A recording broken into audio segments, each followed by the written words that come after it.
Desde que a reeleição foi instituída no Brasil, só um presidente não conseguiu renovar o seu mandato. Agora, o Congresso começa a discutir a possibilidade de impedir que governantes sejam reconduzidos aos seus cargos. Um debate que não é novidade na política brasileira. Eu sou o Antônio Mami, esse aqui é o Durma Com Essa, o podcast de notícias do Nexo.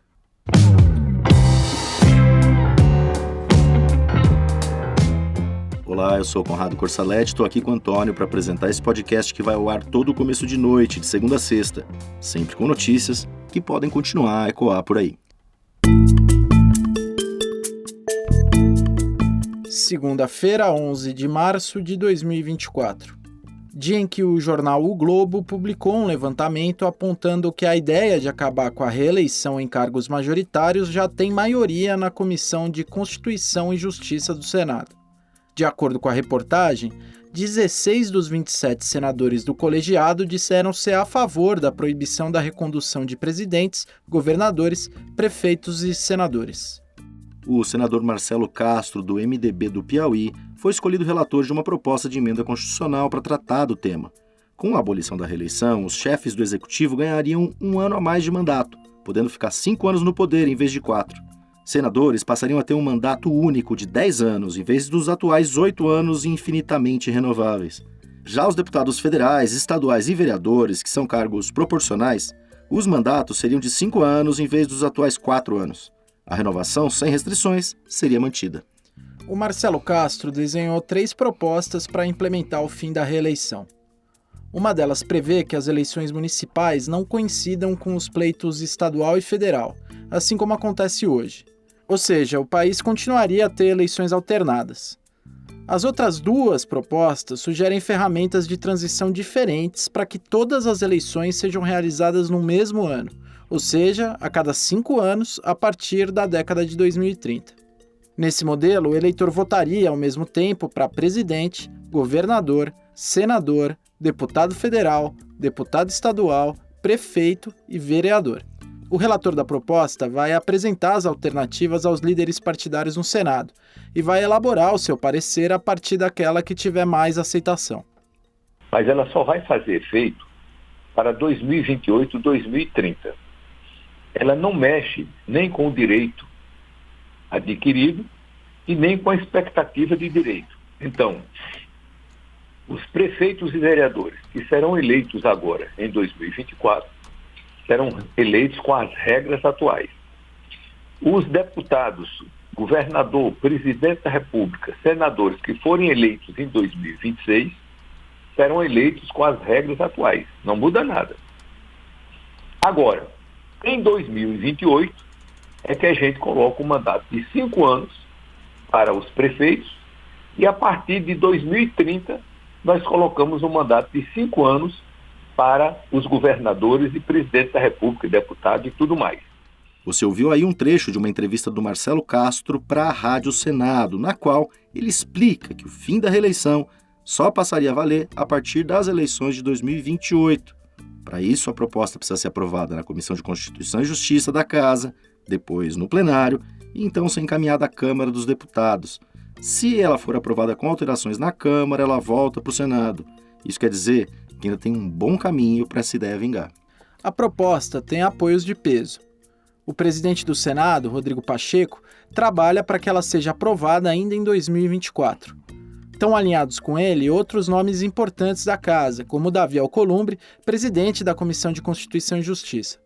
A questão está em disputa até mesmo dentro do PT, partido do presidente Luiz Inácio Lula da Silva. O senador sergipano Rogério Carvalho, por exemplo, disse ao jornal O Globo que é a favor do fim da reeleição.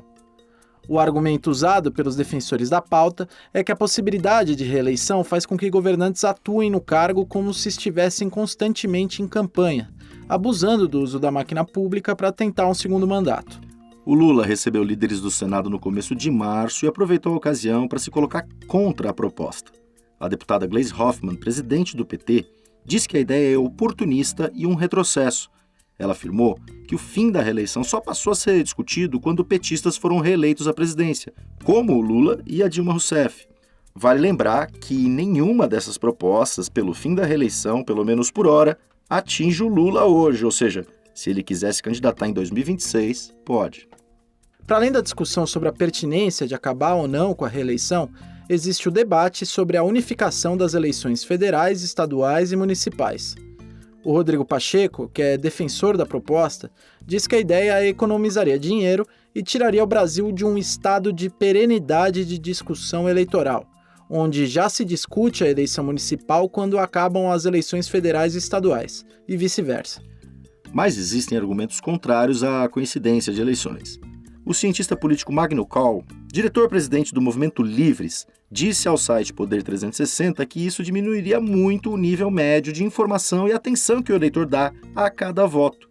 Ele disse também que isso aumentaria o risco do chamado voto de afogadilho, ou seja, aquele que é decidido em cima da hora, pouco antes de digitar os números nas urnas.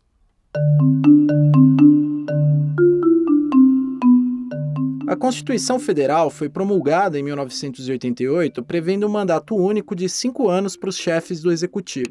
Isso, na época, favoreceu o então presidente José Sarney, do PMDB, que estava no cargo desde 1985 e ganhou sobrevida até 1990. Já em 1994, a duração desse mandato único foi revista para 4 anos. A introdução da reeleição no sistema brasileiro só foi acontecer em 1997, em meio a uma série de suspeitas. Em janeiro daquele ano, a Câmara dos Deputados aprovou a possibilidade de recondução para mais um mandato de 4 anos para os chefes de executivo, o que beneficiaria diretamente o então presidente Fernando Henrique Cardoso, do PSDB, além de governadores. Semanas depois, o jornal Folha de São Paulo trouxe à tona gravações de 2 deputados do Acre dizendo que eles e outros 3 colegas haviam recebido dinheiro para aprovar a emenda da reeleição. Os deputados gravados renunciaram ao cargo. A oposição não conseguiu emplacar uma CPI na Câmara, que era controlada pela coalizão do governo. O Procurador-Geral da República da época, Geraldo Brindeiro, não agiu. E a Polícia Federal nunca investigou o caso. Em junho de 1997, o Senado aprovou a emenda, e um ano depois, o FHC foi reeleito para comandar a República. Em 2020, o ex-presidente assinou um artigo no jornal O Estado de São Paulo dizendo que se arrependeu de ter apoiado a emenda que fez com que ele governasse o país por 2 vezes. Desde o FHC, todos os presidentes do Brasil que se candidataram foram reeleitos, com exceção do Jair Bolsonaro, derrotado pelo Lula em 2022. Nesse mesmo ano, 18 de 20 governadores que tentaram a reeleição foram reconduzidos aos seus cargos pelo voto popular. E 2 anos antes, lá em 2020, mais de 1.600 prefeitos já tinham conseguido renovar os seus mandatos. A discussão que acontece agora no Senado não é a primeira a aparecer na política brasileira. Em 2015, a Câmara chegou a aprovar o fim da reeleição, mas a proposta não avançou no Senado e foi engavetada. Nas eleições de 2018, o Bolsonaro dizia que defenderia um mandato único para a presidência, mas ele nunca chegou a apresentar nada nesse sentido. Países presidencialistas como Colômbia, México, Paraguai, Peru, Uruguai e Chile não permitem a reeleição. Outros, como os Estados Unidos e a França, permitem que seus líderes governem por mais de um mandato. A gente conversou sobre o tema com o Carlos Mello, professor de Ciência Política do INSPER. Ele disse que há motivos justificáveis para debater o fim da reeleição, com argumentos razoáveis de ambos os lados. Disputar uma eleição estando no cargo é uma vantagem enorme para quem o faz, né? Porque tem vários instrumentos. Falta rigor, falta fiscalização, falta punição para os abusos de quem está na máquina pública e disputa a reeleição.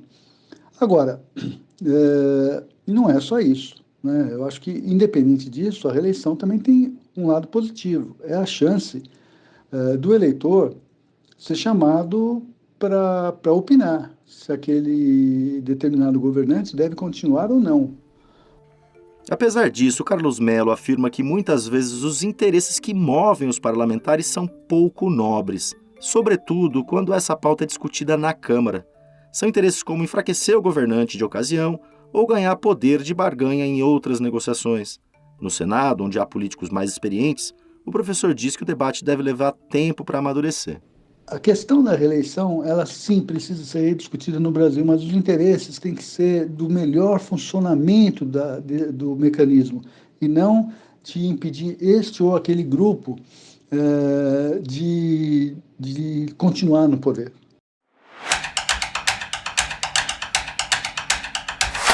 Os portugueses foram às urnas no domingo para votar nas eleições gerais. O Marcelo Montanini escreveu sobre o assunto e vai comentar o resultado aqui com a gente. E aí, Marcelo, como ficaram os números? Portugal já tem um novo governo eleito?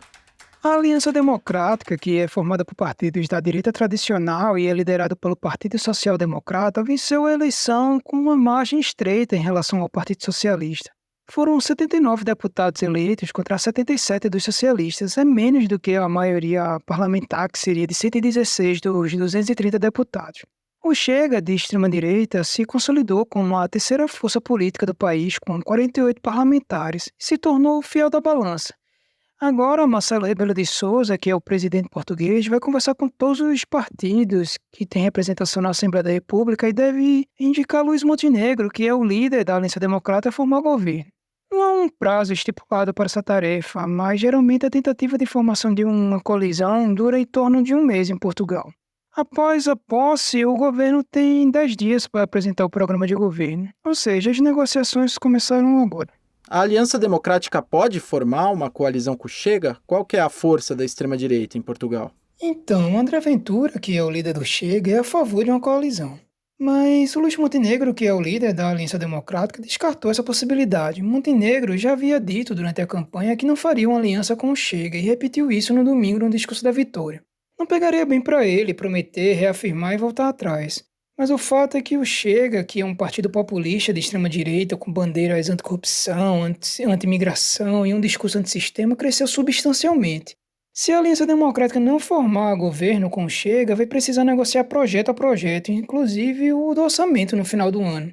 E aprovar o projeto orçamentário é fundamental para a manutenção do governo ou a dissolução do parlamento e a convocação de novas eleições. O texto do Marcelo você lê em nexojornal.com.br. Da discussão do Congresso sobre o fim da reeleição no Brasil ao resultado das urnas em Portugal, durma com essa. Com roteiro, apresentação e produção de Antônio Mami, apresentação e edição de texto de Conrado Corsaletti, participação de Marcelo Montanini, edição de áudio de Pedro Pastoriz e edição de arte de Mariana Simonetti, termina aqui mais um Durma com essa. Até amanhã.